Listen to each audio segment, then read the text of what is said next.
नमस्कार दोस्तों। स्वागत है आपका आपके अपने YouTube channel JNK student point पे। तो दोस्तों, अगर आपने हमारे चैनल को अभी तक सब्सक्राइब नहीं किया है तो प्लीज़ हमारे चैनल सब्सक्राइब कर दीजिए, क्योंकि हम आपके लिए ऐसे ही यूज़फुल वीडियोस जितने भी आपके काम के होते हैं वो सब हम आपके लिए हमेशा लाते रहेंगे। तो जैसे कि काफ़ी देर से मुझे कमेंट्स आ रहे थे कि बच्चे पूछ रहे थे, उनको काफ़ी सारी क्वेरीज थी। उसमें से एक जो सबसे ज़्यादा उनके लिए इम्पॉर्टेंट है वो था कि जो क्लास फोर्थ का एग्ज़ाम हुआ था उसके बाद अगर बच्चे जब सेलेक्ट हो जाएंगे तो उनकी जो पे होगी वो कितनी रहेगी। जो हमारे पास अभी एक डाटा फिगर है वो एक एम्प्लॉय की है जो अभी प्रोबेशन पीरियड में जब लगा था। एक वो इंसान है जो प्रोबेशन पीरियड में लगा था, वो एम्प्लॉय है। और दूसरा है जो उसका जो एम्प्लॉय प्रोबेशन पीरियड के बाद उसकी कितनी सैलरी, हमने दोनों की सैलरी इसमें बताई हैं। ये जो सैलरी है, सैलरी स्लिप है जो भी आपके सामने स्क्रीन पे आपको दिख रही है, ये एम्प्लॉयज़ की सैलरी स्लिप है। जैसे आपको आप देख रहे हो कि यहाँ पे मैंने जो ब्लैक ब्लैक किया हुआ है, ये पूरा एम्प्लॉय का जो नेम है वो डिस्क्लोज़ नहीं करना है हमें, इसलिए हमने इसको ये पूरा ब्लैक किया हुआ है। प्लेस भी, पोस्टिंग, उसकी सब कुछ हमने जो जो भी ब्लैक किया वो एक पर्सनल इन्फॉर्मेशन है, इसलिए ये हम आपके साथ शेयर नहीं कर सकते हैं। इसलिए ये हमने इसको पूरा ब्लैक ब्लैक कर दिया है। तो सबसे पहले समझेंगे कि यहाँ पे जो शॉर्ट फॉर्म्स हैं, जैसे कि ये एम ए है, TMA है, इसकी फुल फॉर्म क्या है मैंने साइड पे लिखा हुआ है यहाँ पे। जो MA होता है वो होता है मेडिकल अलाउंस, जो कि हर किसी को मिलता है, प्रोविजन पीरियड हो चाहे ना हो। और दूसरा रहेगा TMA होता है टेम्परेरी मूविंग अलाउंस। जो टेम्परेरी मूविंग अलाउंस होता है वो उन लोगों को या उन एम्प्लॉयज़ को मिलता है जो अपने डिस्ट्रिक्ट से दूर, जिनकी पोस्टिंग होती है, अगर पोस्टिंग उनकी अपनी डिस्ट्रिक्ट से दूर है तो उनको वो मूविंग अलाउंस मिलेगा। जब अगर उनकी मूविंग अलाउंस नहीं है, अगर वो अपने डिस्ट्रिक्ट में ही कहीं उनको जॉब मिली है, तो उन्हें ये जो TMA अलाउंस है ये उन्हें नहीं मिलेगा। ये सबको नहीं मिलता है। जो मूविंग होंगे, जिनकी डिस्ट्रिक्ट में पोस्टिंग नहीं होगी अपनी, उनको ये मिलेगा, तो इसलिए सबको नहीं मिलता। उसके बाद हम देखेंगे यहाँ पे एम्प्लॉय का नाम है, उसके बाद एम्प्लॉय एम्प्लॉय जो है उसकी पोस्टिंग की प्लेस है, उसके बाद ये है डेजिग्नेशन यहाँ पे लिखी है फराश। फराश का मतलब होता है जो अटेंडेंट बॉय होता है उसको फराश बोलते हैं। जो जो भी ब्रांच होती हैं या जो भी ऑफिस होता है उसके जो छोटे मोटे काम होते हैं वो इंसान करता है, और उसकी जो डेजिग्नेशन का नाम होता है उसको फराश बोलते हैं। यहाँ पे पे स्केल भी यहाँ पे आपको दिख रहा होगा, यहाँ पे आपकी स्क्रीन पे जो पे स्केल है, जो आपने यही पे स्केल देखा होगा जब आप फॉर्म भर रहे होंगे। वहाँ पे जो उसका PDF थी, उसकी PDF में लिखा हुआ था, यही पे स्केल उसमें भी लिखा हुआ था 14,800 टू 47,100 तक। 47,100 का ये मतलब नहीं है कि आपको 47,100 पे मिलेगी, ऐसा नहीं होता। यहाँ पे होता है सबसे पहले जब आपका प्रोबेशन पीरियड होता है तब आपको एक बेसिक सैलरी मिलती है, वो होती है 14,800। वो होती है बेसिक सैलरी, जब आपको स्टार्टिंग में मिलती है आपके प्रोबेशन पीरियड के टाइम पे। उसके बाद जो ये 4700 है लिखा हुआ, ये होती है मैक्सिमम, जो आपकी उस पोस्ट में आपकी जो मैक्सिमम सैलरी होगी वो आपकी 47,100 तक जा सकती है, ये लिखा होता है यहाँ पे। उसके बाद हम देखते हैं जो बेसिक सैलरी स्टार्टिंग में जब बंदा प्रोबेशन पीरियड में होता है तब क्या होती है। बेसिक सैलरी है 14,800। उसके बाद आपका मेडिकल अलाउंस लगता है, वो सबको मेडिकल अलाउंस मिलता ही मिलता है, हर मंथ का मिलता है मेडिकल अलाउंस, चाहे वो प्रोविजन पीरियड में हो या ना हो, सबको ये इक्वल मिलता है। उसके बाद आता है TMA, जैसे मैंने आपको बताया था टेम्परेरी मूविंग अलाउंस, ये यहाँ पे इनको मिला है 2,000, क्योंकि ये इनका जो पोस्टिंग होगी इनकी वो इनके डिस्ट्रिक्ट के बाहर होगी, इसलिए ये 2,000 इनको TMA मिला हुआ है। उसके बाद डिडक्शंस। डिडक्शंस में हम आगे तो आपकी डिडक्शन, दो डिडक्शंस होती हैं आपकी।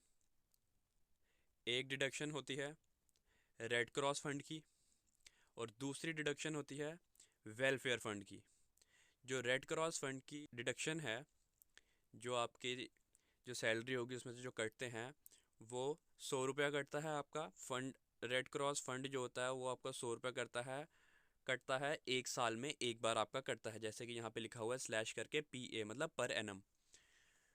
उसके बाद वेलफेयर फंड। वेलफेयर फंड मतलब जो भी ब्रांच के वेलफेयर के लिए कुछ भी उसका कुछ आपको मटेरियल कुछ चाहिए होगा, उसके लिए फ़ंड ये आपकी सैलरी से ये कटता ही कटता है। ये सिर्फ आपकी सैलरी से ही नहीं, जितने भी पोस्ट होंगी, जितने भी आपके एम्प्लॉयज़ होंगे उस ब्रांच में, उन सब का ये जो है वेलफेयर फ़ंड कटता है। जैसे आपका 100 कट रहा है, वैसे ही जो और एम्प्लॉयज़ होंगे आपसे ऊपर के जो काडरे के होंगे, उनका इससे ज़्यादा भी कटता है।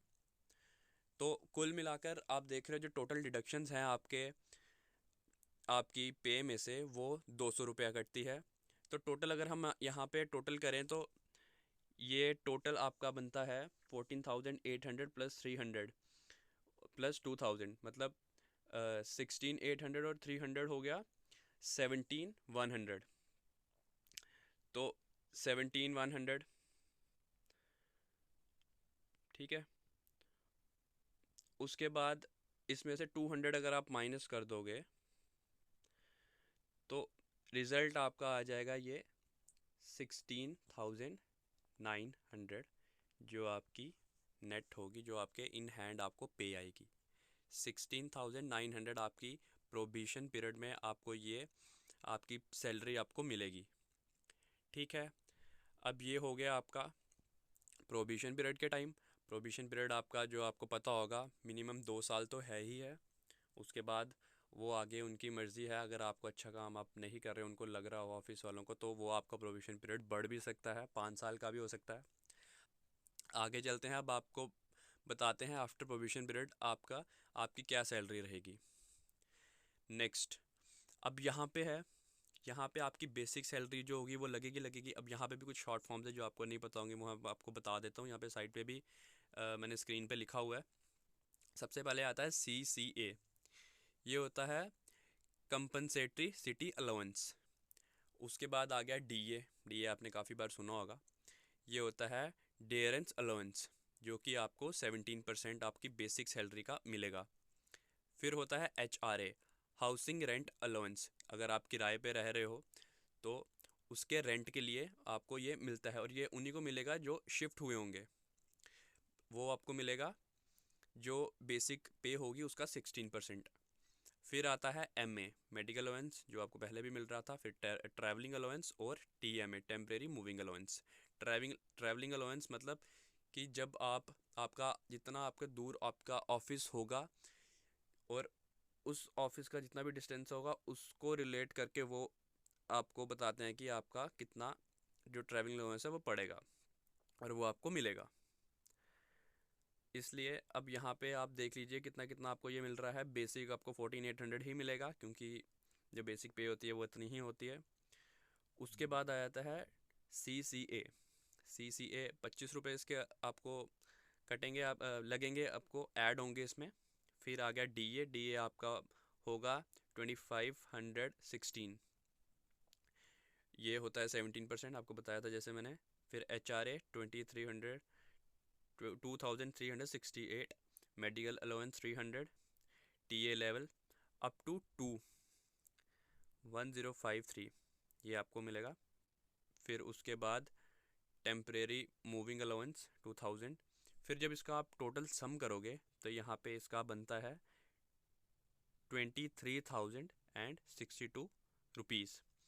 और ये जो पूरा सम है ये आपका डिडक्ट करके बनता है।